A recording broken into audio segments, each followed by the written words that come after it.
Devido a uma longa espera por problemas técnicos e existenciais, talvez, a gente conseguiu fazer funcionar aqui.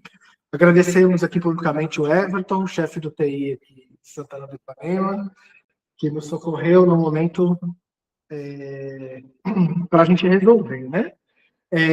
Eu acho que vamos começar, né? Eu vou só aqui melhorar um pouco desse bloco, só para a gente diminuir, né? Minimizar também. Bom, vamos lá, pessoal. Desculpa a demora.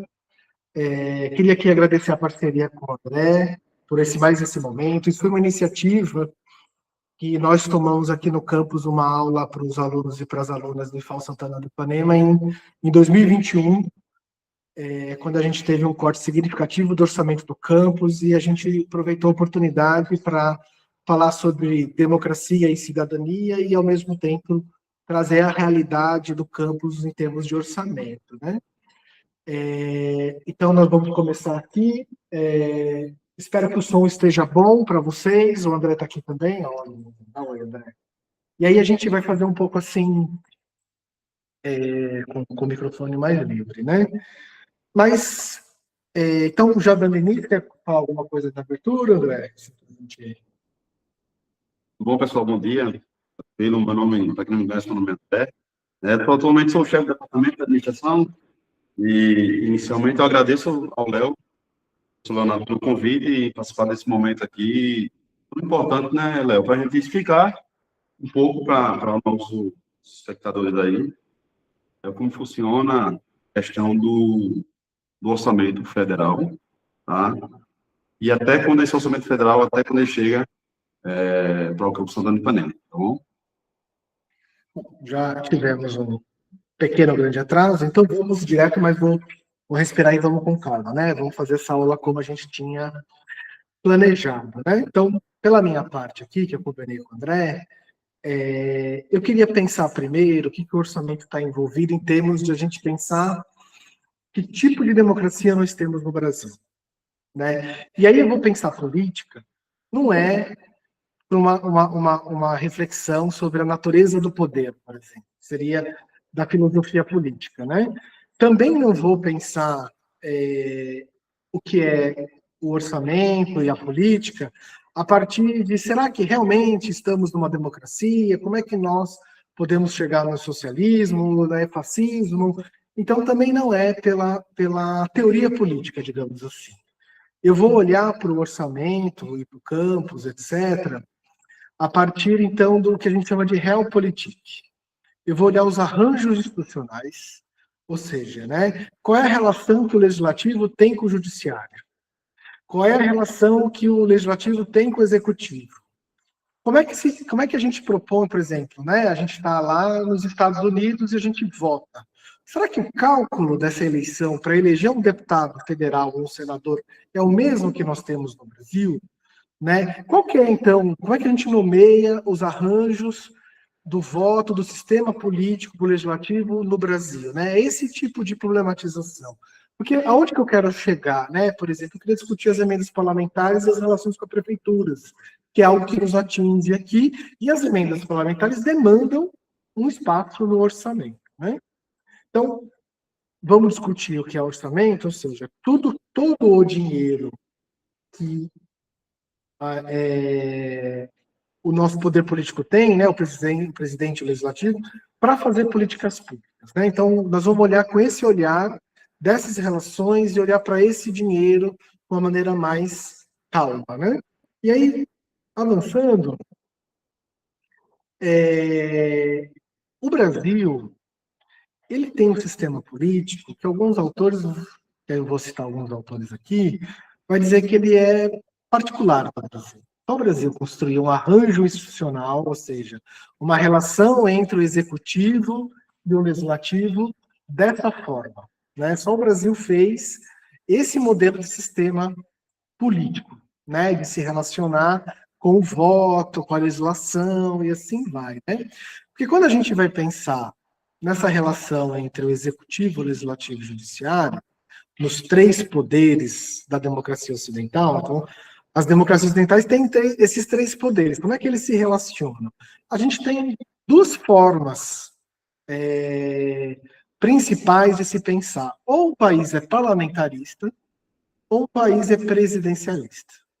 E aí, quando a gente pensa assim, o parlamentarismo, as suas regras levam a um congresso com vários partidos. Mas como ele é parlamentar, o chefe do executivo é dado pela maioria eleita no legislativo. Então, se você está num país parlamentar, você vota uma vez só, você vota para a Câmara dos Deputados, você não vota para presidente. O executivo é eleito indiretamente. Significa que sempre, no parlamentarismo, o chefe do executivo tem maioria para governar. Quando é presidencialismo, e aí a gente tem o caso paradigmático dos Estados Unidos, e nos Estados Unidos a gente tem esse imaginário, democratas versus republicanos, as regras eleitorais, o sistema de voto vai ter dois partidos. Por que isso é importante no presidencialismo dos Estados Unidos? Porque quando o presidente é eleito, ele vai olhar para a Câmara dos Deputados, o seu partido, se ele for minoria, já que nós temos duas eleições separadas, uma para o chefe do executivo e outra para o legislativo, se ele tiver uma minoria de uns 40%. Uma minoria, assim, próximo dos 50%, que é possível ele governar, né? Então, se a gente olhar, por exemplo, né, vou dar um exemplo prático, Barack Obama. Quando Barack Obama foi eleito, o Partido Democrata deles era a minoria, mas era uma minoria de 40% da Câmara. Nenhum presidente do Brasil da era democrática teve mais do que 20%, o seu partido, né? Mais de 20% da Câmara. Significa o quê? Que nós temos um sistema político onde tem eleições separadas, né? Então, o chefe do executivo, que é o presidente, e o presidente eleito, ele tem uma tarefa de fazer coalizões entre os partidos para formar maiorias. Porque o seu partido eleito, o seu partido é uma minoria muito absoluta no Congresso. Nenhum presidente governa sem fazer acordos, né? Então, isso tem uma palavra, né? A governamentalidade, né? Como é que um partido, como é que um presidente vai governar fazendo maiorias no Congresso? Tradicionalmente, a gente tem duas maneiras no Brasil, que traz grandes problemas. Uma delas é criar ministérios para alocar os partidos na base do governo e formar maiorias. E a outra forma mais corriqueira é a partir das emendas parlamentares, que impacta no orçamento, que eu vou também tentar explicar um pouco para vocês. Então, uma primeira coisa que eu queria que a gente tivesse em mente, que quando a gente pensa no sistema político brasileiro, a gente tem um sistema muito particular. Um sistema que cria desafio para o presidente fazer mudanças, porque o presidente, quando assume, ele normalmente, ou quase sempre, ele é minoritário e minoritário de uma maneira muito absoluta. Nenhum presidente consegue governar sem fazer acordos, e aí muita gente vai apontar para o aspecto conservador do nosso sistema político. Porque como eu tenho que armar muitas pessoas, muitos partidos, para amarrar esses acordos, a minha proposta original, ela acaba tendo um impacto de mudança muito mínima, porque para fazer acordos eu vou ter que abrir exceções, até que a minha proposta de alteração política, ela está esvaziada, né? E aí, muita gente vai apontar que a gente tem esse presidencialismo de coalizão, então, apontando que de uma maneira tradicional, dos arranjos institucionais, se é presidencialismo, não deveria precisar fazer coalizão. Quem faz coalizão é parlamentarismo, é como se a gente fundisse os dois modelos, o presidencialismo e o parlamentarismo, e ficasse no meio do caminho dos dois, com os problemas dos dois, né? Então, muita gente vai apontar, e eu já vou dar uma indicação desses autores, né, que esse problema de arranjo institucional existe desde sempre, desde que o Brasil se formou como um país independente. Lá no Império, a gente tinha uma discussão entre o poder central e as oligarquias regionais, a regionalização dos partidos. Inclusive, até hoje, os autores vão pensar quais partidos políticos nossos são realmente nacionais, que não são representantes de uma elite local agrária, né? Aí muita gente vai apontar, por exemplo, está aqui no título, né, o MDBismo, apontar que o MDB, que seria um grande paradigma de um partido, desse modelo, ele é feito de grandes lideranças regionais. É como se tivesse vários partidos dentro de um grande partido. E aí, quando a gente vai olhar, então, para a Câmara dos Deputados, nesse modelo fragmentado de partidos, o presidente da República vai ter que negociar com pequenas elites locais e seus interesses e seus, enfim, né? E aí, isso é um sistema de atravancamento de formação de políticas públicas a longo prazo.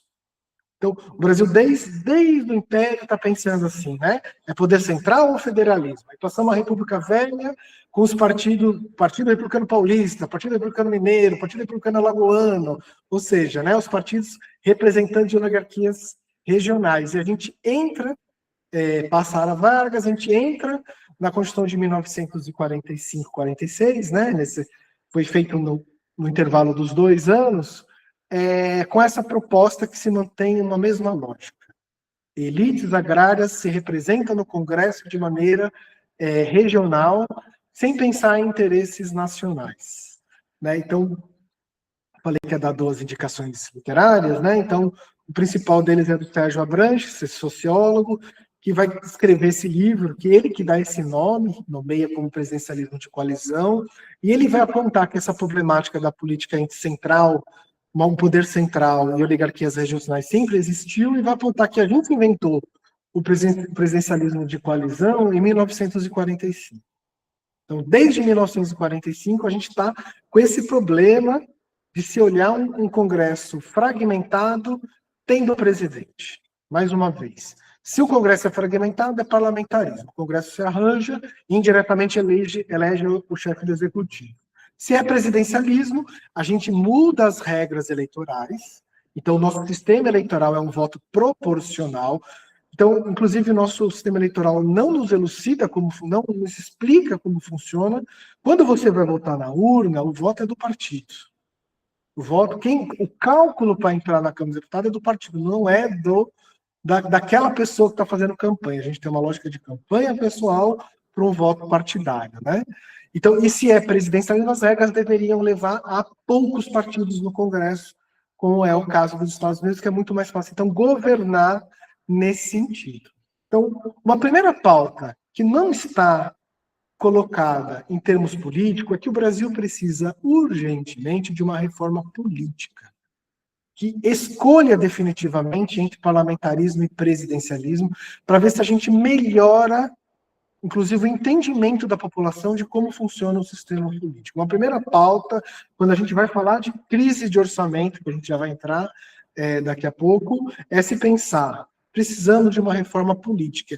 E assim, se a gente fizesse a população entender na campanha que o voto é do partido, que a lógica da Câmara dos Deputados é toda partidária, que eles votam em bloco partidário, muita coisa já se resolveria. Né? E aí como é que vai o deputado para a TV? Eu vou resolver a saúde, não sei o quê, como se ele fizesse políticas públicas. Né? No fim é isso, como se ele fosse fazer políticas públicas, mas não. O voto é do partido, depois, dentro do partido, os candidatos mais votados para aquelas vagas vão entrar para o Congresso Nacional. E aí, então, temos aqui dois grandes autores brasileiros que estão pensando esses arranjos, esse realpolitik brasileiro, né? O outro que eu estou indicando aqui é o Marcos Nobre, que escreveu esse livro Imobilismo em Movimento, porque o sistema político do Brasil é um grande sistema de imobilização e atravancamento de políticas públicas e mudanças sociais, né? Que movimenta, né? Ele movimenta porque a gente muda o presidente, supostamente a gente muda o presidente da Câmara, mas a gente mantém sempre uma estrutura social muito parecida, né, com uma lógica local. Mas vamos chegar no orçamento já, né? E aí eu queria apontar que nas eleições de 2022, então, o Brasil elegeu representantes de 25 partidos. Por mais que eles se coloquem em blocos, né, em determinados assuntos nacionais, então, por exemplo, né, o Marcos Nobre vai dizer, Marcos Nobre aqui do Imobilismo em Movimento, vai dizer que em pautas nacionais, como, por exemplo, a questão da reforma agrária, essas elites regionais, elas se unem, elas têm o mesmo aspecto, digamos assim, ideológico, que seria uma centro-direita, uma extrema-direita, que Eles agem numa lógica local, regional no Congresso, mas em pautas nacionais eles têm o mesmo aspecto ideológico, né? Que seria o Centrão. O Centrão hoje, que compreende mais de 50% da Câmara dos Deputados, né? Ele poderia ser um partido, talvez, pensando no que, como eles entendem a política. Mas, né, eles são fragmentados em diversos partidos que tentam puxar o orçamento, inclusive, para si, para a sua localidade, para o seu arranjo, né? Porque isso tem efeitos locais. Então, difícil um presidente entrar, seja de qual aspecto ideológico, e ter que negociar com 25 partidos, que tem uma lógica de atuação regional, claro, com uma atuação de se olhar, né, para uma pauta nacional, por algumas questões, de uma maneira muito próxima. E aí, nessas pautas nacionais, eles votam em bloco. É como se o Centrão, que compreende mais ou menos ali 15 a 17 partidos, votassem de uma maneira única, né? Então, temos esse primeiro problema a discutir. Reforma política. Precisamos ter um sistema eleitoral mais claro, um sistema político mais claro. Se tem presidente, tem que ter poucos partidos. Se tem muitos partidos, então o chefe do executivo tem que surgir a partir do legislativo. E aí, como é que é a questão do orçamento? Né? Para gente, eu vou inverter a ordem da argumentação aqui. Né?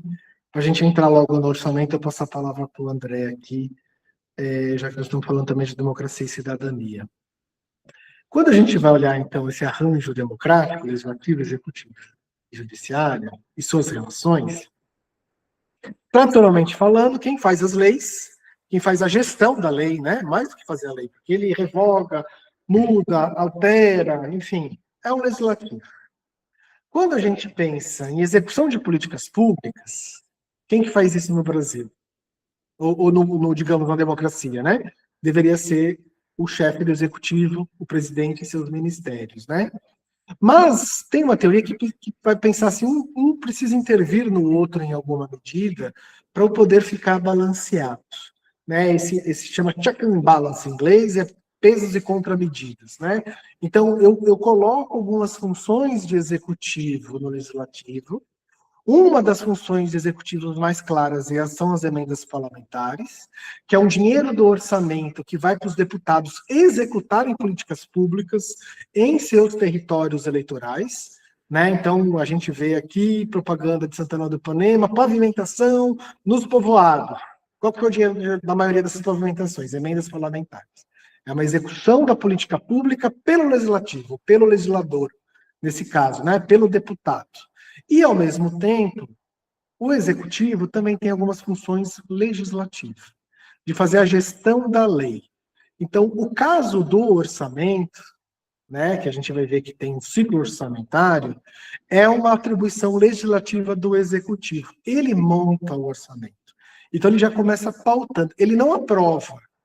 Né? Ele monta a lei, vai falar, vai ser gastado tanto com educação, tanto com saúde, manda para o Congresso altera. Né? Mas dá para entender que a partir do momento que você pautou a discussão, você já tem uma grande força, você já tem um poder ali, né? Então ele monta a lei, e a lei não é o legislador, não é o legislativo que vai montar a lei e aprovar, vai ser o próprio chefe do executivo. Né? Então ele monta a lei e manda para o Congresso, esses 22 partidos, esses blocos, fazerem alterações.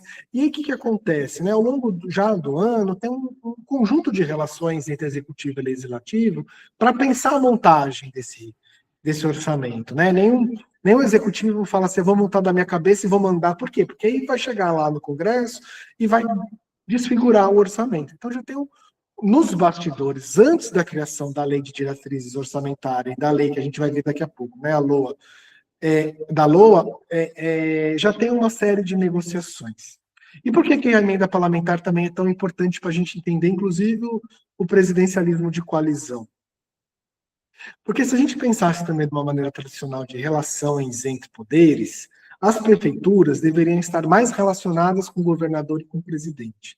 Mas não é isso que acontece no nosso sistema político, que reafirma poderes locais. Por quê? Primeiro que a gente faz prefeituras com poucos habitantes. Né? Isso significa que ela vai ter pouco poder orçamentário próprio. A maioria das prefeituras do sertão alagoano não conseguem se manter sozinhas. Como é que as prefeituras, a maioria delas, né, se mantém em boa parte? Com emendas parlamentares. E aí a pergunta fica, quem é que tem cacife político e econômico para fazer campanha ao mesmo tempo do mesmo grupo de famílias, no caso, para deputado estadual, deputado federal e prefeito? Quem financia as prefeituras, de uma maneira ou fundamental ou parcial, são os deputados que se mantêm. E por que eles têm interesses nisso? Porque as máquinas das prefeituras ajudam a ele ter acesso ao território. Então, imagina se você é um partido que foi criado em outro estado e você quer fazer campanha no interior de Alagoas. Como é que você vai fazer isso? Com que dinheiro? Com orçamento. Né? Com orçamento assim, qual dinheiro do partido você vai conseguir? Como é que as pessoas conseguem fazer campanha nos interiores do Brasil? Pelas prefeituras. Então, há um ciclo vicioso que mantém grupos geracionais no poder e familiares que assim, né, o dinheiro vem da emenda parlamentar, ao mesmo tempo que ele faz campanha para estar no Congresso. Então, aí tem assim, né, tal deputado, o atual presidente da Câmara, né, tem 30 e tantas prefeituras apoiando ele. Né? Olha só, a relação com o executivo da prefeitura é dada por um legislador, que se mantém, então, um ciclo de poder regional, tradicional e agrícola. Né? Então, as pessoas são fazendeiras, etc. Aí, por exemplo, acabou de sair uma notícia aqui na região que pessoa ligada a uma determinada prefeitura de uma cidade vai concorrer a outra. Aí o prefeito dessa cidade, viu? E o prefeito da cidade fala assim, isso é um absurdo, porque nós apoiamos a família, o parente seu para ser deputado federal. Por que isso elucida, né? Como funciona a política local? Porque a família vai abrir um braço para uma outra prefeitura, que vai conseguir se manter essa prefeitura porque ela vai ter dinheiro. Qual é o dinheiro que vem? De emendas parlamentares. Então, uma parte do orçamento da União ela é destinada a deputados a executarem políticas públicas. E isso tem sérios problemas que eu vou apontar poucos aqui. Né? Uma delas é a continuidade da política pública. Né? Então, por exemplo, o IFAL, a gente tem esses contêineres amarelos, que são os espaços 4.0, eles foram feitos por emendas parlamentares. Qual é a garantia da continuidade dessa se não é feito por uma política pública técnica, e sim por um desejo pessoal de um político para fazer campanha na região? Né? Então, importantíssimo pensar o orçamento e como há um ciclo de oligarquias regionais que se mantém por um sistema político a partir de emendas parlamentares e financiamentos da prefeitura. E aí, só para a gente concluir esse assunto, né? Nunca vai ganhar uma posição, porque se a posição ganha numa prefeitura aqui no interior, ela não vai ter dinheiro para governar. Por que ela não vai ter dinheiro para governar? Porque ela não tem um deputado para chamar de seu, para dar dinheiro de emenda parlamentar, tanto no nível estadual. Então, a gente tem um sistema político que mantém clãs no poder. Um sobrinho é deputado federal, um tio é deputado estadual, e o primo de segundo grau é prefeito. É assim que se mantém as coisas, e essa simbiose parece que foi feito para isso, quase. Precisamos de uma reforma política, né? Mas vamos avançar. Só queria apontar aqui, né, também que cada vez mais esse fatiamento do orçamento que vão para o legislativo são maiores, né? De uma maneira prática, esse modo que o presidente da República, o executivo, tem para negociar determinadas pautas com o legislativo, ou seja, transferência direta de dinheiro, e o executivo abre mão de fazer políticas públicas para fazer a manutenção de emendas parlamentares, né? E apontar que no nosso orçamento agora, isso mostra uma tendência de dificuldade de negociação com o Congresso. 53 bilhões do nosso orçamento vão para o legislativo executar emendas parlamentares. Né? Então, 53 bilhões a União está abrindo mão de fazer políticas públicas para passar isso para o legislativo. Né? E aí, entrando diretamente nesse orçamento, para a gente pensar, né, sobre como as coisas estão se dando. Aí eu trouxe alguns dados. É só entrar no site da Transparência Brasil, /orçamento, www.transparenciabrasil.gov.br/orçamento. Aí lá ele tem tudo destrinchado, da lei orçamentária, das leis orçamentárias da LDO e da LOAS, para se pensar essas questões, né? Então, nós acabamos de ver que 53 bilhões vão ser para emendas parlamentares, mas o nosso orçamento total, no ano de 2024, está em 4 trilhões e 400 bilhões, né? Só que é incrível.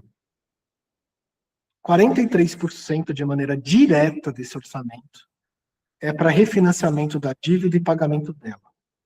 Tá, o Tesouro Direto. Quer dizer, 43%, por lei, inclusive, isso é uma garantia, e a gente vai ver como isso é problemático, 43% isso não pode ser mexido, por lei, é para pagamento de dívida. Alguém poderia falar assim, mas se o Brasil dá o calote, aí vai ter umas questões, aí os investidores e não sei o quê. A questão da nossa dívida pública é que ela é tão fragmentada, assim, com vários credores que a gente deve, e ela é tão de longo prazo, que há alguns auditores por aí que dizem que uma parte dessa dívida já está paga. E aí, então, eu já trouxe uma pauta política, né? Reforma política. Uma outra pauta que deveria estar na ordem do dia quando se pensa em orçamento é uma auditoria da dívida pública do Brasil. O antigo presidente do Brasil, chamado Fernando Henrique Cardoso, que governou de 95 a 2002, ele tinha uma frase, quando ele olhava para isso, mas ele também não fez nada. Ele tinha uma frase que dizia assim, o Brasil ainda paga os canhões da Guerra do Paraguai. Quando foi a Guerra do Paraguai? Ela terminou em 1870. Né? E que isso, toda vez que vai falar de uma auditoria, dessa transferência desses juros para os bancos, para o sistema financeiro nacional e internacional, né? Há sempre uma crise, né? Mas é preciso a gente olhar com carinho para o nosso orçamento e entender que talvez haja uma parcela desse pagamento da dívida de juros que está pago e que a gente precisa, então, uma transparência. Auditoria significa transparência, né? Estamos devendo para quem, com que prazo, com que juros e como podemos refinanciar ou não isso. Está pago ou não está pago? Né? Então, 43%. E aí tem toda uma questão da lei que ainda uma porcentagem do orçamento fica com garantia para pagar esses 43%. Então, quando a gente olha o engessamento do nosso orçamento, por volta ali de 3 bilhões, mais de 50%, o governo não usa, não maneja para fazer políticas públicas e pagar as suas contas. É diretamente transferido para um processo de pagamento de credores pulverizados, né? E aí a gente tem algumas questões no Brasil em relação, inclusive, aí eu vou voltar àquele que eu... Porque quando a gente pensa em orçamento, a gente teve uma mudança significativa em 2017 sobre como a gente calcula o que vai ser gasto e aonde. Então, a gente estava ali antes de 2017, a gente estava no regime orçamentário que pensava uma aplicação mínima. Então, tira todo o dinheiro do pagamento da dívida. O que sobra? Como é que era antes? No mínimo, 25% do orçamento devia ser destinado à educação e saúde. No mínimo. Poderia ser mais, né? Então, se o meu orçamento era de R$100, R$25, por lei, isso já estava preso para ser gasto com educação e saúde. O que acontece a partir de 2017, né? Por que eu também estou colocando aqui como golpe? Porque a gente tinha um programa eleito, há uma intervenção parlamentar e começa a se aplicar uma outra política econômico-social para o Brasil sem a passagem de eleições, né? Que, inclusive, passou reformas importantes. Uma delas é a PEC do teto, que eu estou falando aqui, né? Que é o teto de gasto do governo, que estabeleceu o teto de gasto, reforma trabalhista, há outras, reforma da Previdência, novo ensino médio, tudo coisa que a gente ainda não colocou nem na ordem do dia para discutir. Mas, enfim, né? Então, como é que era antes? Do mínimo. O que o governo fez, o governo Temer de 2017? Mudou o regime de orçamento do Brasil completamente, do mínimo para o máximo. Chama de teto de gastos. Para congelar os gastos públicos em 20 anos. Então, como é que é essa questão? Então, a partir de 2018, só poderia ser gasto com a educação o que foi gasto em 2018 com o reajuste da inflação. Pequenos reajustes da inflação. congelar o gasto. E isso sendo o máximo, o teto. Então, o André vai mostrar aqui, daqui a pouco, o gasto com o orçamento do IFAO, né, o dinheiro que vinha de orçamento do IFAO, e a gente vai ver que em alguns anos teve uma queda muito abrupta mesmo. Por que foi permitido legalmente fazer essa corte abrupta? Porque o governo tinha como obrigação respeitar um teto e não um mínimo. Ele poderia ir cortando dinheiro escalonadamente ao longo dos anos até esmagar a política pública educacional do Brasil, que não ia ter impacto legal nenhuma. Porque a gente agora é o teto do gastos e não do mínimo. Como é que o governo controlava, né? Um dos aspectos da ancoragem fiscal, do governo sobre seus gastos antes de 2016. O governo tinha que mensalmente informar para o mercado e para a população quanto que ele ia gastar e quanto que era a sua receita, e essa relação entre gastos e receita tinha que ser um superávit. É o tal do superávit primário que aparecia nos jornais. Né? Então, o mínimo era o 25, e aí eu tinha controle de gasto público, dizendo o quanto que ia sobrar por mês. Agora é o congelamento dos gastos e o teto é esse. Né? Então, voltando aqui para o orçamento, para a gente avançar, né? É sobre esse regime que nós estamos hoje. E como é que ele está composto, o orçamento, a partir da sua aprovação pelo Congresso e pela pauta que o governo colocou para o Congresso, né? Pensando em educação. Hoje, o orçamento da educação é de 163 bilhões. Se a gente comparar o que a gente gasta com dívida, 2 trilhões, ou se a gente pegar o que reserva para se pagar a dívida, que é 3 trilhões, que está na fase dos 50%, a gente vai entender que o orçamento da educação do Brasil é 3% do total.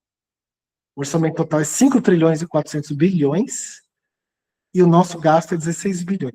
O gasto dentro do orçamento da educação para a educação profissional, a rede federal como um todo, do Brasil, do cara do Rio Grande do Sul a nós aqui de Alagoas, a nossa previsão para 2024 é de 16 bilhões, que representa 0,03% do orçamento total da União.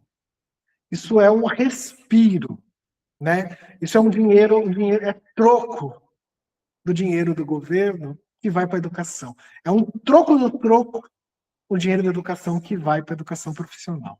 Né? Incrível que a gente não olha para isso, não entende isso, não entende a discussão, não entende como funciona o Congresso, como o Congresso tenta fatiar o dinheiro para si a partir das emendas parlamentares, para se manter no poder a partir de uma lógica de oligarquias, ou seja, elites políticas ligadas à terra de maneira regional. Nosso dinheiro é mínimo dentro do nosso orçamento, tanto da educação como um todo, pensar os 3% do orçamento, né? Mas antes era 25%, mas não era 25% do todo, né? Tirava todos os gastos primários, que chamam, ou seja, com dívida, e era 25% do que sobrava, né? Mas hoje essa é a nossa realidade quando a gente vai olhar para o orçamento, né?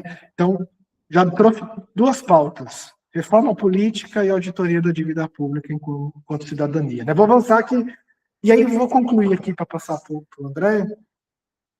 Quando o executivo ele vai propor a lei do orçamento, as regras e como vai gastar e aonde, ele tem 3 processos que ele precisa seguir.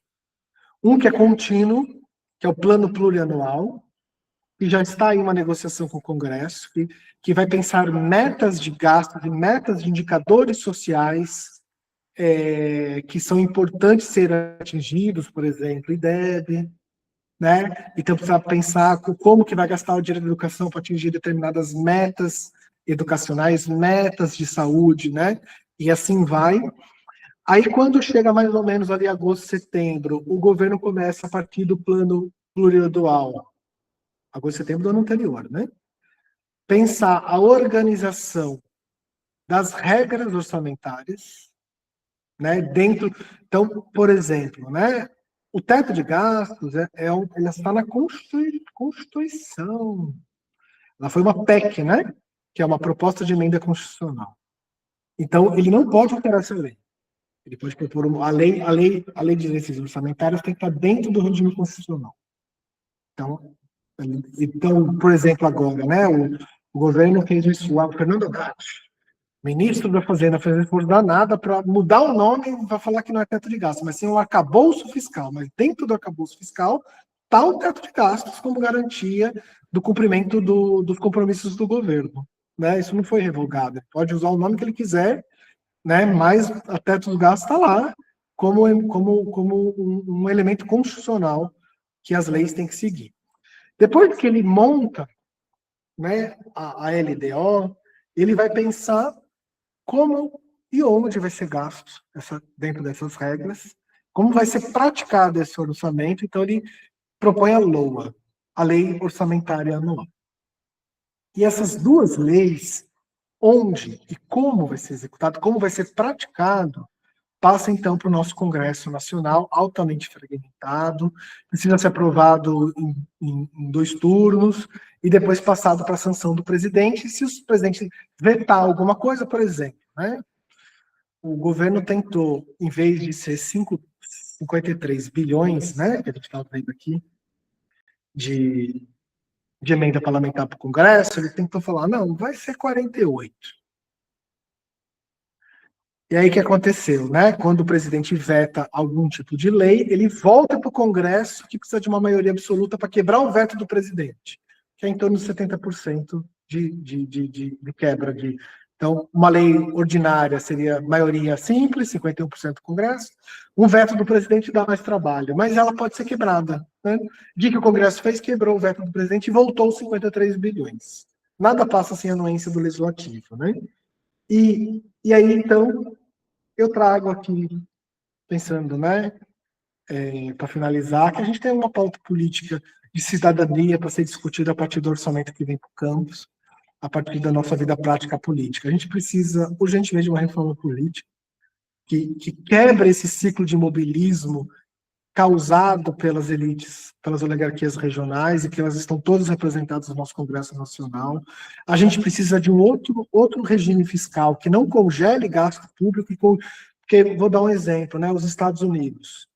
Os Estados Unidos têm um teto de gastos para dívida, não para o resto. A gente fez o contrário, a gente coloca teto de gastos para execução de políticas públicas e não para dívida. Então, toda vez que o executivo lá precisa de um empréstimo, ele precisa de autorização do Congresso para quebrar o teto de gastos. No Brasil não precisa. A gente faz o contrário. Dá o teto de gastos para dívida. Não pode ter mais, lá nos Estados Unidos, pode ter mais de 20 e tantos por cento, se não me engano deve estar em 27%, alguma coisa assim, do orçamento. Esse número é impreciso, posso estar enganado, mas é em torno disso.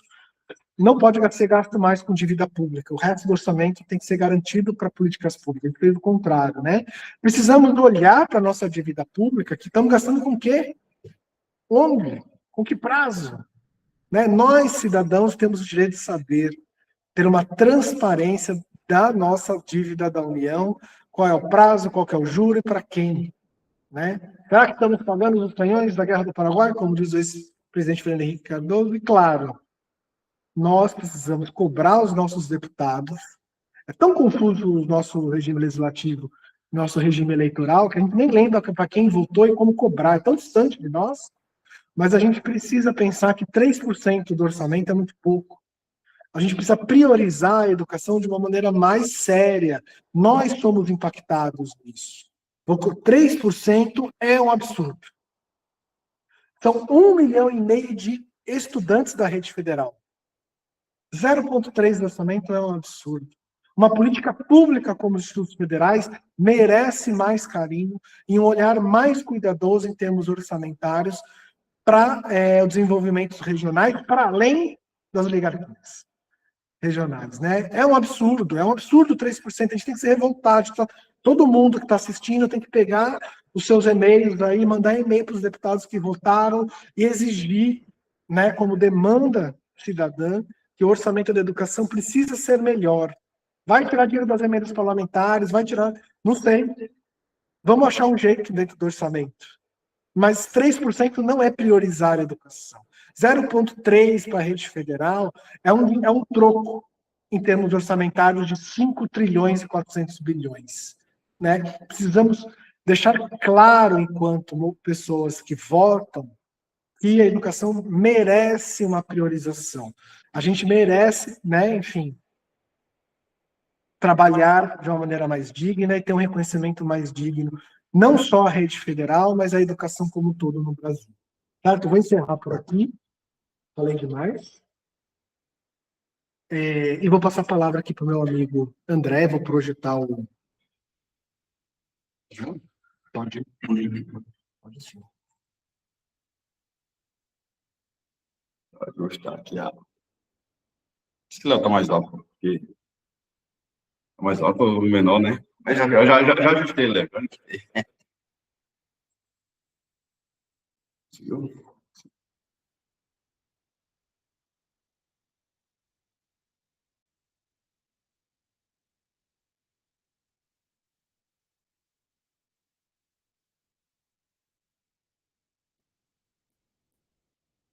Isso aí, pessoal. Bom dia, mais uma vez. Bom dia aos nossos espectadores, né? Mais uma vez, agradecer ao professor Leonardo, Léo de Sociologia, depois de uma aula dessa, para a gente compartilhar um pouco, pessoal, sobre o nosso orçamento. O assunto orçamento é um assunto amplamente divulgado nas mídias, né, Léo, nas redes sociais, no dia a dia, no nosso cotidiano, a gente sempre ouve falar do orçamento. Nesse caso aqui, hoje, do orçamento da União, mas é um parâmetro para que a gente possa entender o orçamento do Estado, o orçamento dos municípios, tá? E o orçamento aqui do nosso Instituto Federal. Tá bom? Para quem não me conhece, meu nome é André Araújo, eu atualmente sou o chefe do departamento de administração aqui do Campo Santana de Ipanema, que envolve realmente esse setor do orçamento aqui do campus. Tá bom? Léo, tu vai projetando, tu vai passando aí, eu vou falando aqui. Né? Pessoal, vou passar, Léo. Como de praxe, a gente precisa sempre passar uma definição do que é um orçamento. Tá? Isso é interessante, porque para a gente começar a entender o que é o orçamento, então a gente precisa ter a definição do orçamento. Coloquei até o texto mesmo para a gente acompanhar aí com a própria leitura. Tá? O orçamento público é um instrumento de planejamento, onde detalha a previsão do recurso. É como se fosse um salário de casa, a gente precisa ter o planejamento. O nosso salário, né, é um orçamento que nós temos, que a gente precisa planejar para a gente ter os gastos. Dentro daqueles gastos, a gente ponderar o que a gente pode gastar dentro do que a receita, que é o orçamento. Então, esses recursos a serem arrecadados, são os impostos e outras receitas estimadas. O orçamento é originado, é originado, claro, como o da União, como do Estado, do município, dos impostos e de outras receitas estimadas. Por exemplo, no caso do município, além dos impostos, você tem o fundo de participação dos municípios, o Estado, você tem o fundo de participação do Estado, que faz parte do orçamento do Estado, e esse ICMS e outros impostos intitulados hoje em cada lei orgânica do município, na Constituição do Estado e na Constituição Federal. Tá? E a destinação desses recursos, pessoal, ou seja, quais as despesas serão utilizadas a cada ano, é isso, tá certo? Ao englobar receitas e despesas, o orçamento é uma peça fundamental para o equilíbrio das contas públicas.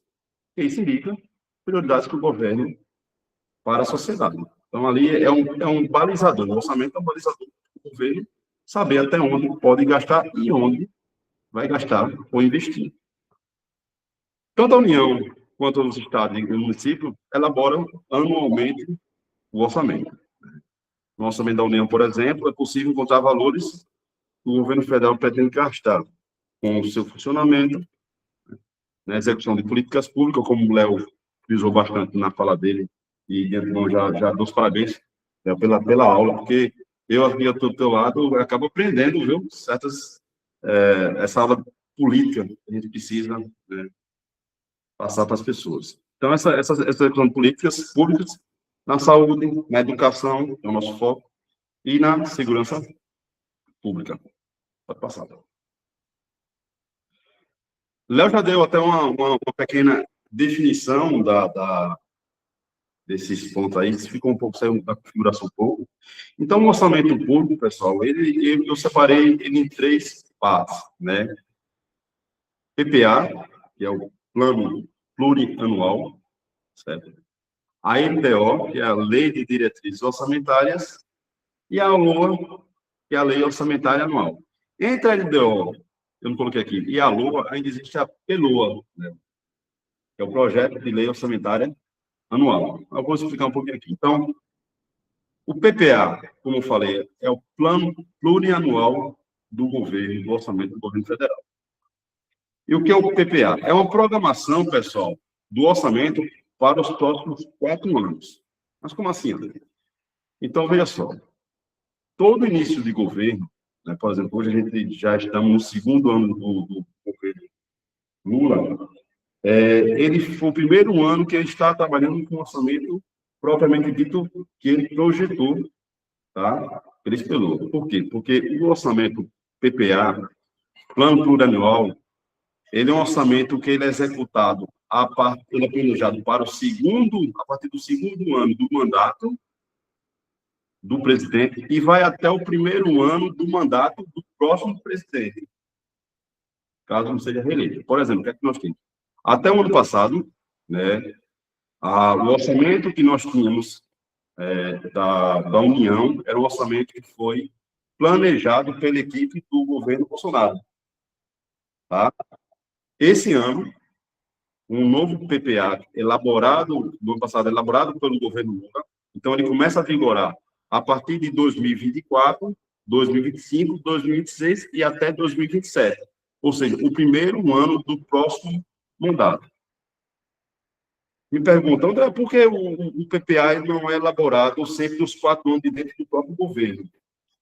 Se fosse elaborado dentro do próprio governo, quando chegasse no final, Léo e demais colegas, no final do governo, ele teria um engessamento, porque aquela programação para o próximo governo, ele não ficaria, como é que eu posso dizer, ficaria a necessidade do próximo. Ele ficaria engessado por quê? Porque só iria contemplar até o final da gestão dele e ele apenas ia determinar o que seria de competência até o final da gestão dele. E ao início da próxima gestão do governo, ficaria um vácuo de programas sociais, de outros programas de educação, da saúde. Então, por isso que o PPA ele sempre avança para mais um ano, tá, do governo posterior, para que os programas eles tenham uma continuidade, as ações tenham uma continuidade, independente, Léo, do governo que esteja ou que vier assumir. Então, como eu disse, o PPA é uma programação orçamentária para 4 anos. E a LDO, o que é a LDO? A LDO já é o fracionamento do PPA. A LDO é a Lei de Diretrizes Orçamentárias. Ela indica lá quais são as ações que o governo tem que elaborar a cada ano. As ações, metas, Léo, que o governo tem que elaborar a cada ano. Então, dentro dessa LDO, que é a Lei de Diretrizes Orçamentárias, tem que estar ligado essa meta que o governo tem, as ações que o governo irá fazer durante aquele ano, aquele exercício, tá? Dentro da LDO, é onde você consegue tirar essas metas, e é daí que origina a LOA, que é a Lei Orçamentária Anual, que aí, diferente do que a LDO, que é metas do governo, né, para os programas, a LOA, ela destrincha a questão do que o governo tem de receita e tem de despesas. Tá? Então, a LDO define quais são as metas do governo para aquele ano, e a LOA, ela define, dentro daquelas metas, o que é que o governo tem de receita e o que é que tem de despesas. Tá? Então, há esse fracionamento aqui para a execução do orçamento público. E a LOA, que entre a LDO e a LOA, é justamente um projeto de lei orçamentária, que é antes da LOA, manda-se para o Congresso avalia a LOA. Dentro do Congresso, há algumas modificações, né, Léo? Que a gente sabe que há uns ajustes dentro dessa LOA, esses ajustes puxa para um lado, puxa para uma área da educação, puxa para a saúde, puxa para um deputado, puxa para outro. E há uma alteração da LOA quando você chega até à Lua. Por exemplo, para vocês terem ideia, o orçamento do IFAL na PELOA, que é o projeto de lei orçamentária, antes de ir ao Congresso, o orçamento do IFAL ele tinha um valor X. Quando foi aprovado, perdeu-se 3 milhões do que havia sido planejado. Tá? Então, houve essa... Por que houve essa modificação, André? O Congresso Cortou, puxou, foi para outras áreas, entendeu? Então, tem essa questão. É como o Léo disse. Lá, chegar no Congresso, tem aquela queda de braço. Quem for mais forte, né, Léo? E consegue puxar mais um pouco. Pode passar, Léo. Deu uma... Então, pessoal, deu uma desconfigurada, né? Então, só para elencar aqui, o PA, que é o plano anual para 4 anos, é encaminhado ao Poder Legislativo até o dia 31 de agosto do início do mandato.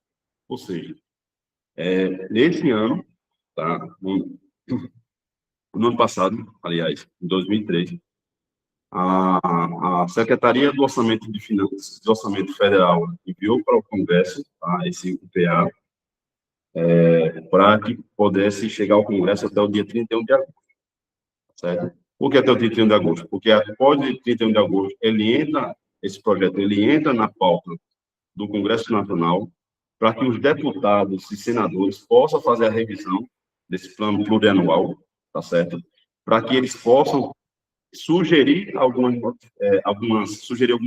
modificações, Léo, inclusive essas questões de emendas parlamentares, tá?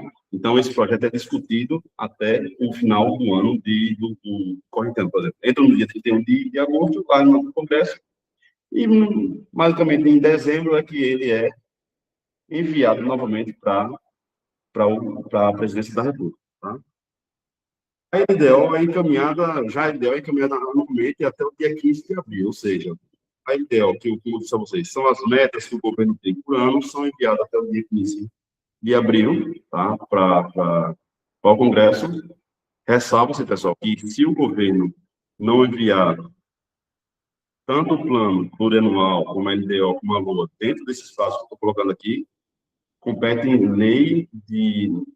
na lei de responsabilidade fiscal, Léo, cabendo ao presidente a sanção prevista na legislação, tá? Então, assim, esses prazos, pessoal, integralmente são cumpridos. Eu não lembro que não foram cumpridos em algum momento, né? Se foi, não lembro. Então, a LDO é encaminhada ao Congresso até o dia 15 de abril, tá? Lá, mais uma discussão ampla do que o governo tem de metas, né? Devolvido para a presidência da República, a presidência da República, com as alterações que o Congresso enviou, coloca dentro da LOA, e a LOA é enviada novamente para o Congresso, que é a Lei Orçamentária Anual, até o dia 31 de agosto. Só para a gente entender, então, daqui 5 dias termina o prazo do governo mandar a lei de diretriz orçamentária para o próximo ano. Próximo ano, isso, justamente. Porque aí a LOA, para a LOA também ser enviada, até 31 de agosto, no próximo ano. Isso é uma da fala do governo, por isso que o governo, comentar na pauta grevista, o governo quer conversar a partir de maio. Porque o governo ele envia a LDO para o Congresso até o dia 15, o Congresso vai se manifestar com algumas alterações da meta que o governo tem, das ações que o governo tem, devolve para o governo, tá? E o governo elabora a LOA. E dentro dessa LOA é o que pode ser colocado a questão do reajuste do funcionalismo público federal. Se ele houver que há aquela condição de colocar, então ele envia para o Congresso até o dia 31 de agosto essas questões, tá? Pode passar, Léo.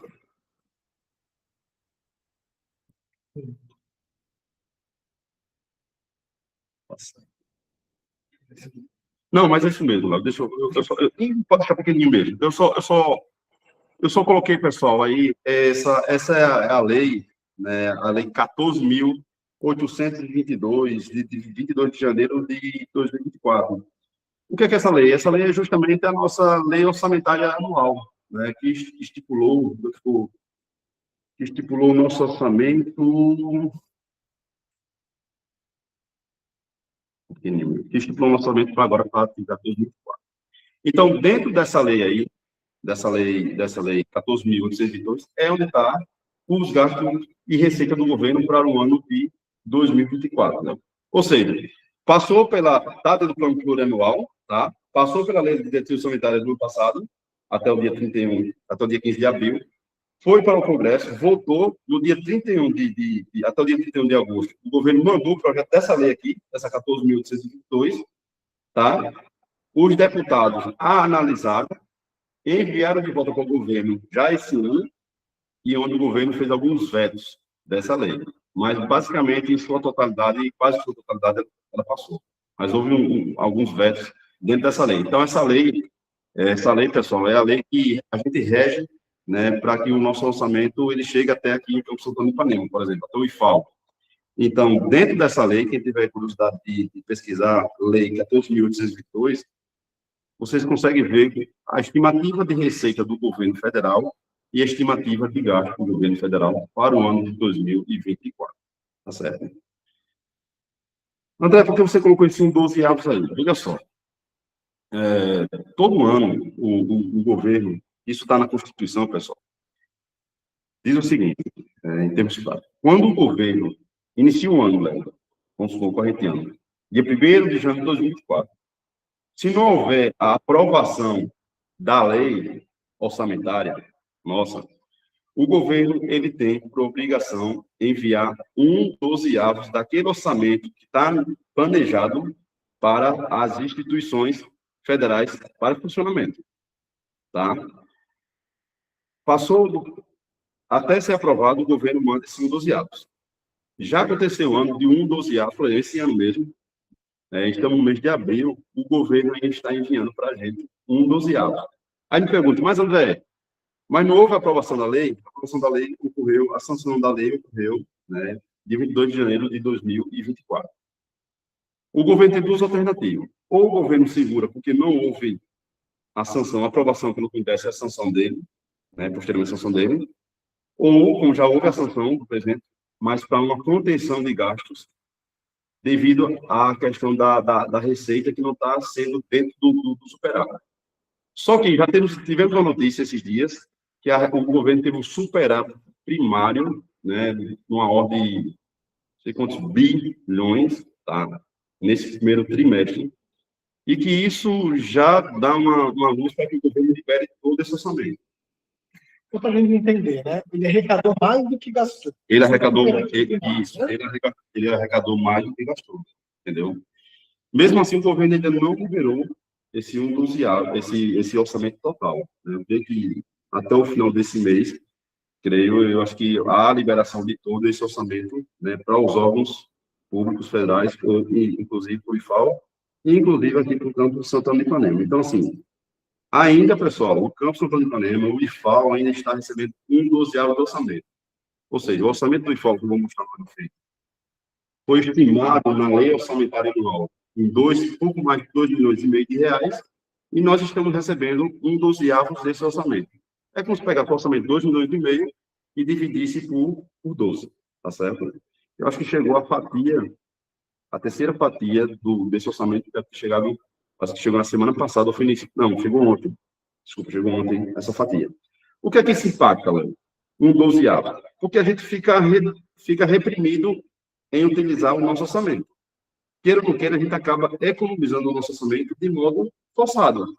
Porque eu não consigo fazer um empenho de diárias, por exemplo, não consigo fazer de passagem, não consigo fazer um empenho de um contrato que nós estamos para formalizar, por conta que o nosso orçamento ainda está limitado.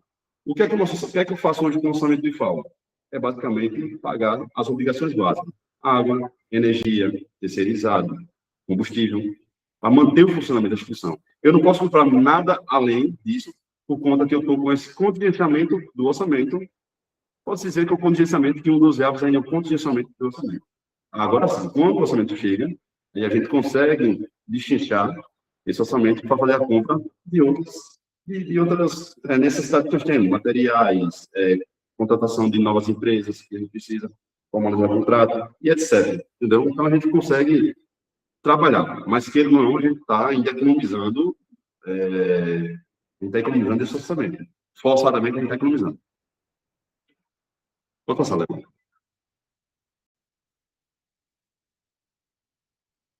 Acompanhando aqui, pessoal. Léo passando lá e eu acompanhando aqui. Entretanto, pessoal, dentro desse valor estão incluídos despesas obrigatórias. Por exemplo, mesmo o Congresso, mesmo não havendo a sanção, né, do presidente do orçamento, que não é o caso esse ano, tá? Algumas situações a gente não pode continuar, a gente não pode ter um dozeavos, por exemplo. Por exemplo, para o IFAL, o governo envia, como falei, um dozeavo. Só que tem algumas obrigações obrigatórias, só que tem algumas despesas obrigatórias que não tem como. Por exemplo, pagamento do salário de servidores. Não entra nesse rol dessa questão do 12º. Pagamento de benefícios. Tá? Não entra nessa questão do rol do 12º. Seguro-desemprego. Não entra. Porque, assim, pode acontecer de que um 12º, ele não seja um montante, por exemplo, para pagar os servidores federais. Se o governo mandar um 12º para a Secretaria de Orçamento, aí a Secretaria de Orçamento não consegue fechar a conta dos servidores. Então, essas despesas obrigatórias não estão incluídas nesse rol de um 12º.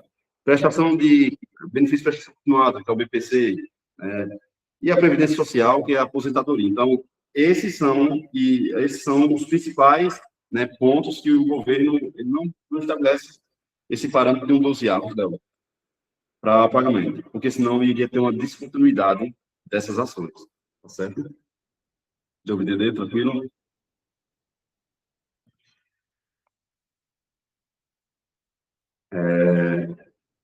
Não desconfigurado, foi legal. Acho que quando mandei para você, acabou desconfigurando um pouco. Mas vamos lá.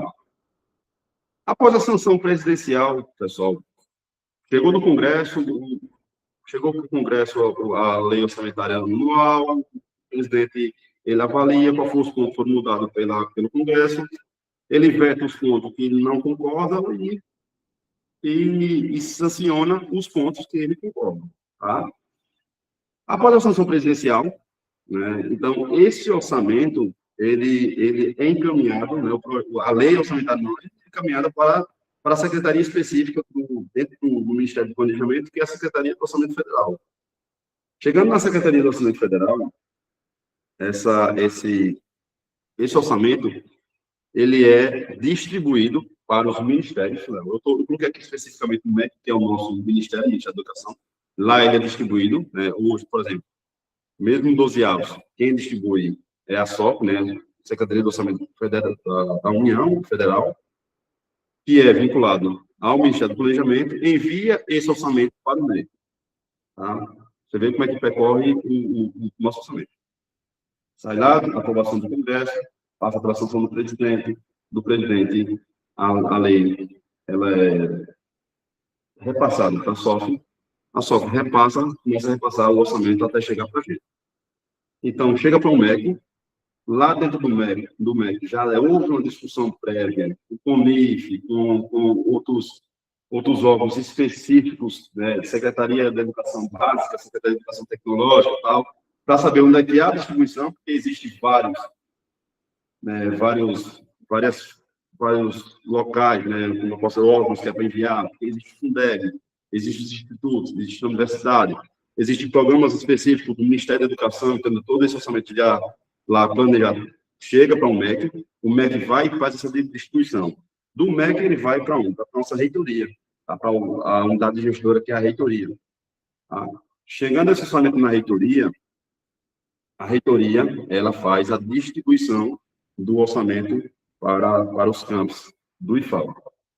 Qual a grande diferença, Léo, que a gente acha do IFAL hoje para o UFAL, por exemplo?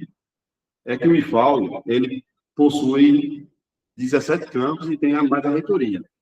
Ele existe 18 UASs. Já o UFAL, ela possui praticamente uma UAS, se não me engano, que é a reitoria. Então, lá tudo na UFAL, a parte orçamentária fica tudo na reitoria. Já no IFAL, há essa descentralização para os campos. O que é que isso facilita? Facilita que a gente consegue, além desse debate que vem de lá de cima, da ponta, né, desde do planejamento do plano plurianual, a gente consegue debater o orçamento de onde nós vamos gastar aqui dentro do campus. Tá? Então, é por isso que a gente consegue. Aconteceu raras vezes, mas sobra orçamento, aí usa do campus, aí usa para pagar monitorias e bolsas. Sim. Aí isso é uma decisão do campus. Isso é uma decisão do campus. Porque a gente consegue, como a gente tem como cada campus tem um laço que a gente chama, então a gente consegue receber o orçamento descentralizado, a reitoria descentraliza o orçamento, e a gente consegue discutir esse orçamento. Né? Até às vezes eu converso com algumas pessoas da UFAL mesmo, e dizem, rapaz, é um sonho que a UFAL fosse que nem o IFAL. Que nós temos, por exemplo, a UFAL daqui de Santana do Ipanema, ela não tem uma UASM, ela não recebe orçamento. A de Santana do Ipanema não recebe orçamento. É um orçamento que é vinculado à reitoria. E como é que eles atendem? A necessidade que eles têm aqui, quem adquire, quem compra, quem faz tudo, é a reitoria.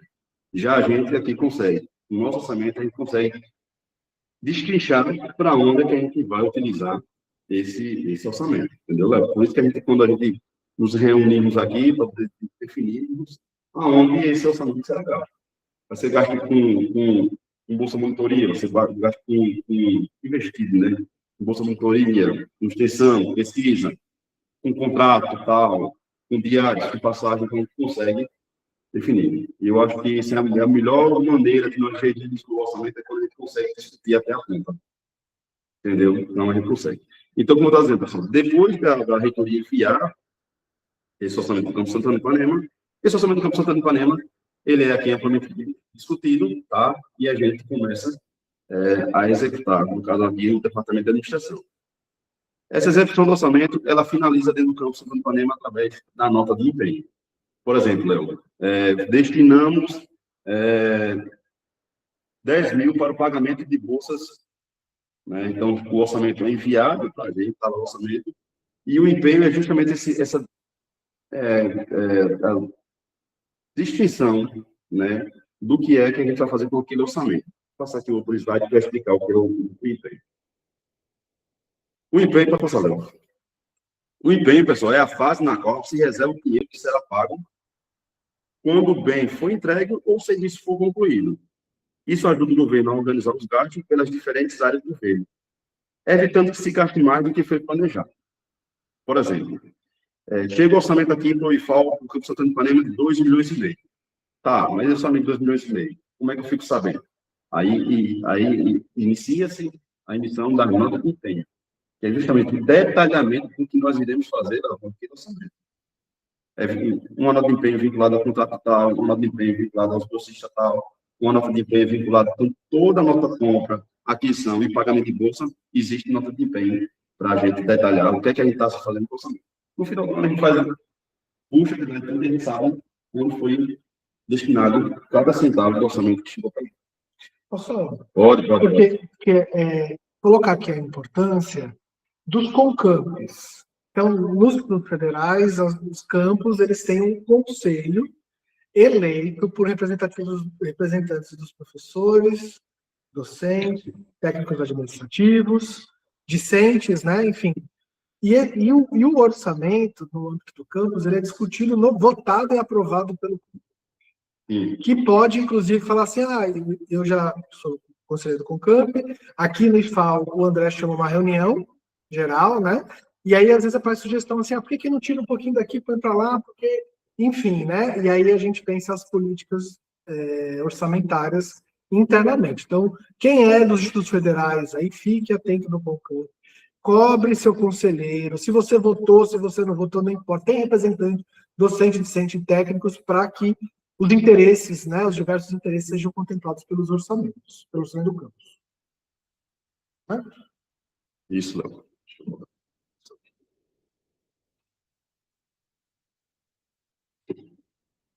Então, pessoal, eu coloquei aqui a foto existem dois sistemas, né, que nós conseguimos emitir a nota de empenho, que é o CIAP Web. Esse sistema a gente consegue emitir principalmente as bolsas, né, de pesquisa, monitoria, o auxílio dos nossos estudantes, e o contratos.gov, que é o outro sistema do governo federal, que a gente emite o empenho, que esse é vinculado aos contratos e para, quando a gente quer emitir um empenho para aquisição, por exemplo, aquisição de materiais de papelaria, Léo, esse sistema. Eu até acharia interessante que o governo elaborasse um único programa que a gente pudesse fazer a emissão de um empenho, independente de que se for para o custeio do auxílio, o custeio de bolsa, e o mesmo programa que fosse também para custeio dos contratos, custeio dos materiais que a gente precisa para o nosso dia a dia. Tá? Pode passar, Léo. Então, vamos entrar assim na distinção. Eu acho que é o ponto mais importante, pessoal, para quem está assistindo, né? O orçamento federal é bastante complexo. Ele não é de fácil entendimento, mas eu tentei trazer aqui um resumo do que é o nosso orçamento, tá? Eu coloquei aqui, Léo, o histórico do orçamento do IFAL dos últimos 10 anos, tá? Isso já nos dá uma noção da pergunta do final desse slide. Pessoal, eu entrei aqui no IFAL Campo Santana do Ipanema já tem 10 anos, Léo. Eu entrei em 2014, tá? Aqui, e a gente viu uma realidade um pouco diferente, tá? E essa realidade a gente só consegue traduzir em números, como está elencado aqui nessa planilha. Pessoal, para vocês terem ideia, o orçamento do campus, o orçamento da reitoria, tá? Em 2015, nós tínhamos um orçamento, Léo, de 51.123.000 reais. Ou seja, em 2015, nós tínhamos um orçamento de 51 milhões, um pouco mais de 50 milhões. Só que se você analisar há 10 anos atrás, as coisas eram mais baratas, né, Léo? Salário mínimo era mais barato, a alimentação era mais barata, os insumos eram mais baratos, tá? Então, a gente conseguia, com 51 milhões, fazer muita coisa. O IFAL Santana do Ipanema, em 2015, você vai dar o número de alunos? Não dá não. Não, só para em 2015, o IFAL Santana do Ipanema só tinha um subsequente em agropecuária, tendo curso de médio integrado de agropecuárias em implantação, né? Significa que a gente tinha ali, naquela época, em 2015, por volta de uns 60, 70 alunos, 80 alunos, 100 alunos. Hoje, o IFAL Santana do Ipanema, em 2024, está beirando os 550 alunos.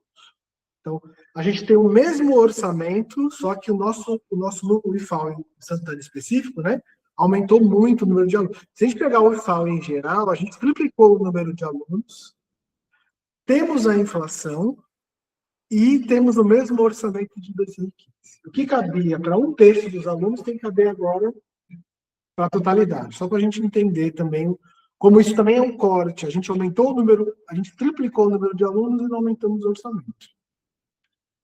Isso. Então, como eu estava dizendo, pessoal, em 2015, nós temos um orçamento de mais de 51 milhões. E hoje, né, como a gente pode acompanhar aí no gráfico que eu coloquei, né, o orçamento, tivemos uma fase terrível, né, decresceu até o ano de 2021, que foi um ano que nosso orçamento ele ficou calculado em 29 milhões. Imagina, você tem um orçamento de 51 milhões, ele passou para 29 milhões. Foi um Deus nos acuda. Foi justamente, eu até brinco com o Gilberto até hoje, disse, rapaz, logo no ano que praticamente no ano que eu assumo, que é um departamento de administração, vem logo esse impacto orçamentário, né, essas reduções desse orçamento.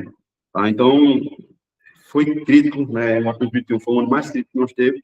E a partir de 2022, houve pequena evolução do nosso orçamento. Chegando ao ano de 2024, Léo, nós temos um lançamento de pouco mais de 44 milhões. Ou seja, em 2015, nós temos 51 milhões para o IFAL, e hoje, em 2024, 10 anos depois, nós temos um orçamento de um pouco mais de 44 milhões. Mesmo assim, de 2015 para cá, ainda temos 7 milhões a menos no orçamento, tá? Quando comparado a 10 anos atrás. Então, por aí você já traduz, né, a situação de o porquê a falta de investimento. Né? Como pergunta, André, tem como a gente contemplar mais bolsas? André, tem como a gente comprar mais isso? André, tem como a gente fazer visita técnica? André, tem como a gente levar uns alunos para participar de um evento? André, com você mesmo, André, tem como eu ir para o evento que você pediu no Face agora? Aí eu olho assim para você, olho até assustado. Porque realmente a situação, pessoal, é a gente fazer, encaixar um orçamento dentro das nossas necessidades. Mas eu não estou conseguindo hoje encaixar o orçamento dentro das nossas necessidades. Eu estou encaixando hoje nossas necessidades dentro de um orçamento pequeno. Tá? Pode passar o próximo, Léo, para a gente saber como está tendo panela. Então, pessoal, o orçamento do Campo Santana de Ipanema, que é a nossa base aqui hoje, em 2015 é 2 milhões e 600, Léo.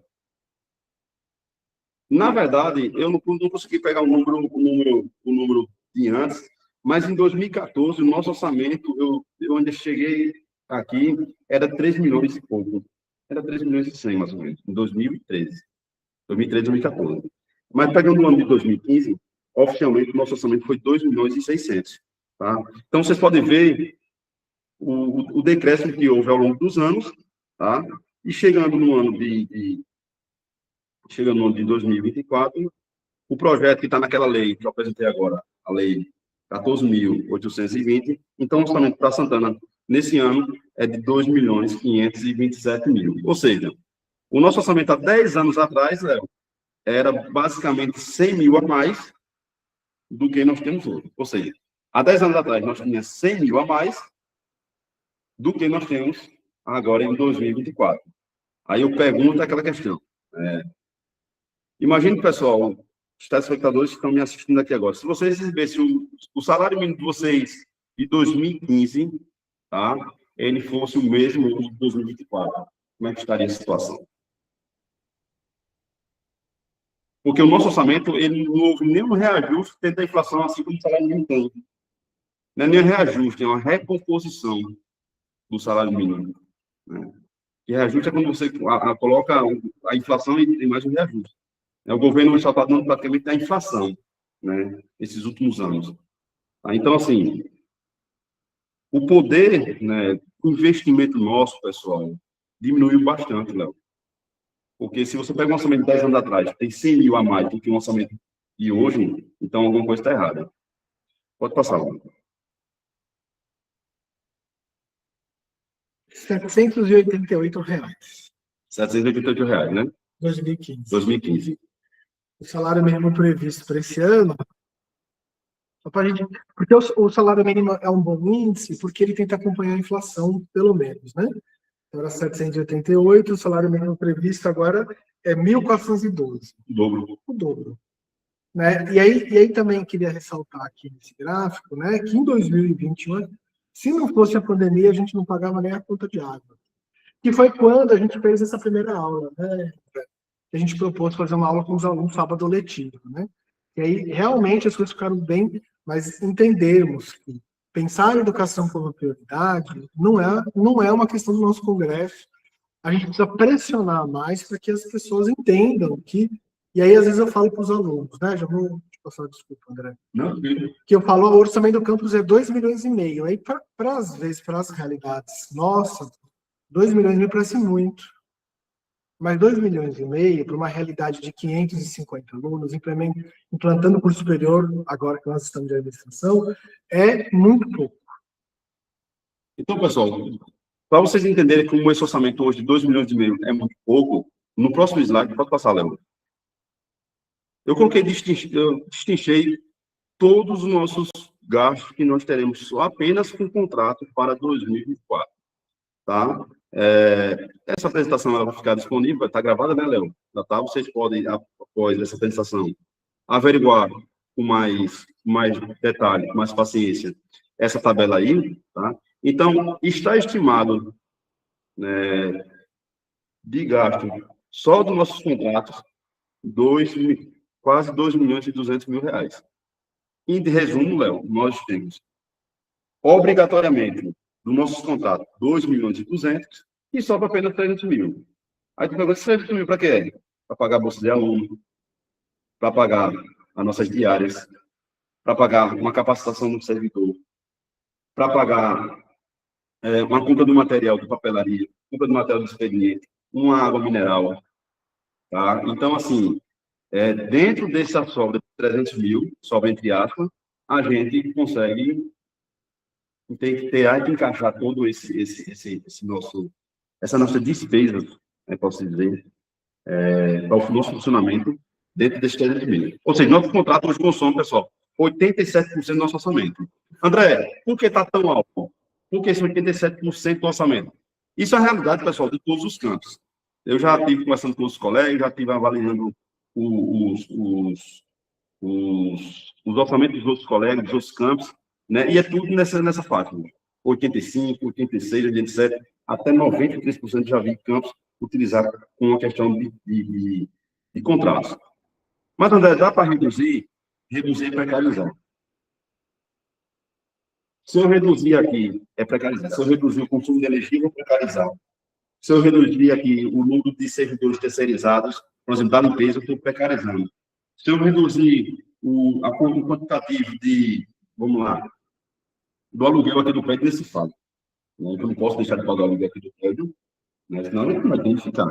Né? Então, se eu reduzir os serviços essenciais que temos aqui dentro do campus, está aí listado aí, a gente precariza, pessoal. E se a gente precariza, a gente está acabando com a nossa atividade fim, que é o ensino, a pesquisa e a extensão, Léo. Então, no próximo slide, eu coloquei pode passar, Léo, a pergunta. Diante desse cenário, precisamos recompor o orçamento do Instituto? Sim. Precisamos brigar para a recomposição do orçamento? Sim. Mostramos aqui em número para todos vocês qual era o nosso orçamento quando o Léo disse que aqui tinha 100, 130 alunos. E eu estou mostrando um cenário de 10 anos após, quando a gente tem aqui praticamente 700 alunos rodando diariamente no campus. Mas a gente tem mais obrigações, mais programas vindos, mas nosso orçamento estagnado, né, Léo? Então, assim, pessoal, eu agradeço, Léo. Tá? Fica um pouco corrido as coisas, porque a gente acaba tendo que encaixar muitas informações, né, dentro de um curto tempo, certo? Mas eu espero, pessoal, que eu possa ter passado para vocês qual é a nossa realidade hoje, tá? Esse faz parte de uma atividade, né, Léo? E um dos pontos da greve, a gente tem que ser bem claro, né? E esse ponto da greve, muita gente, eu fiz alguns comentários e tal, os servidores estão atrás só aumento do salário, o servidor está aumento atrás, não. O que a gente quer, pessoal, além de tudo, é uma recomposição orçamentária para os institutos e universidades federais desse país. Porque se não houver a recomposição, a gente vai precarizar. E precarizando, a gente acaba saindo da nossa atividade fim, que é os nossos alunos, que é a educação pública de qualidade, que é a extensão, que é a pesquisa, que é o ensino tecnológico, né, Léo? Então, assim, precisamos lutar para que isso seja recomposto. Precisamos lutar para que haja melhorias. A melhoria para o Instituto é a melhoria para cada um dos nossos alunos, é a melhoria para a sociedade que nos atende, que nos vê todo dia aqui, né, para, como é que eu posso dizer, para a gente transmitir, né, Léo, a gente formar os melhores profissionais possíveis aí, trabalhar nessa labuta do dia a dia, que é esse mercado de trabalho. Obrigado, Léo, obrigado, pessoal. Eu acabei de ver aqui que peço desculpas pelos problemas técnicos. Talvez a primeira live de muitas, né? Muitas. E eu vi que o chat está desativado, não vou conseguir ativar agora, infelizmente. Eu fiz isso quando criei o link mas assim, né? Estamos aqui, a gente pensou numa apresentação que fosse complementar as falas, né, André? Acho que ficou bem legal. Sim. Ficou bem complementar mesmo. E aí a gente precisa pensar a recomposição do orçamento e pensar se realmente queremos a educação como prioridade na nossa sociedade, o que isso significa, né? Inclusive em termos de eleições, votos. Espero que a gente tenha entendido melhor como é que funciona o Congresso, as leis. Então, a gente se encontra por aí, pelas discussões da vida e pelas esquinas da internet. Quer fazer uma despedida? Pessoal, no outro slide eu coloquei só o meu contato, não sei se o consegue, assim, já que ele está no chat, né? Mas, assim, Estou à disposição, tá? Como disse, eu estou aqui no Departamento de Administração do Campo São Pedro de Ipanema, coloquei o endereço aí, tem o endereço de e-mail, tem o meu WhatsApp, tem um telefone, institucional, tá? Então, assim, estou à disposição para dirimir qualquer dúvida até mesmo dessa aula, né, Léo? Como é que não vou dirimir aqui agora, vai deixar. Mas será uma primeira de várias aulas, Léo. Eu já me disponho se você precisar, tá? Que a gente, outras aulas em outros momentos aí, a gente está à disposição aí para todos vocês aí, certo? Até mais, pessoal. Obrigado. A gente manteve uma média de 25 visualizações o tempo todo. Até mais, viu, pessoal?